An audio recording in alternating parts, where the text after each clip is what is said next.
Hey guys, so today we're going to be looking at the fully adjustable wrist rest from Stronghand Tools.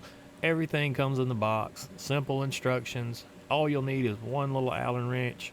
Don't think it was included, but most everybody has an Allen wrench, so really easy to put it together. So let's take a look at how it sets up. Pretty easy, have some wing nuts on the tube there. That thing is really adjustable. It'll go really low or come up to a high point if you've got a bigger part. I'm really amazed at how easy it was to set up. You can rotate it around. You lock the height in place with 2 wing nuts.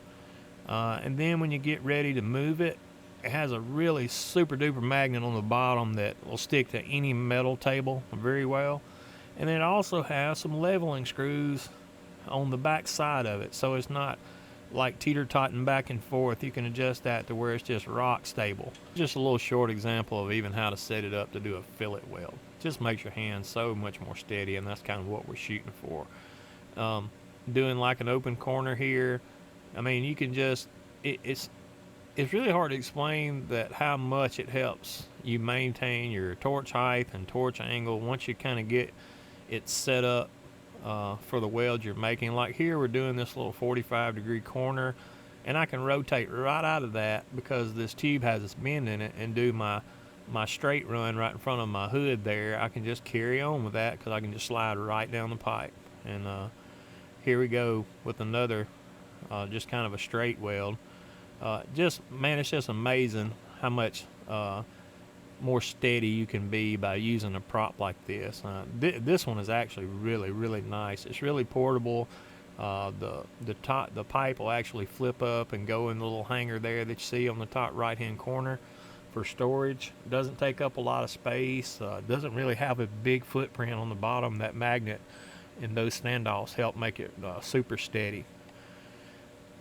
So I mean, as you can see, I mean, it just slides really like effortlessly. The pipe is super like slick and really slides good. But you know, something that you could add to this to make this even that much better. Hard to believe it would slide any better than it does, but just the addition of a TIG finger. I have for years, used TIG fingers for years, but adding this little TIG finger on your pinky or whatever finger you want to slide down this pipe with really just adds to it, makes it slide just that much, just that little bit smoother. That just helps you just glide right along. You can see here, I mean, I just put it on my finger like I normally would, lay it up on the slide tube here, and just kind of move on. No problems at all. Guys, check this out. They're available on the Weldmonger store. Stronghand Tools Wrist Rest. You won't be disappointed.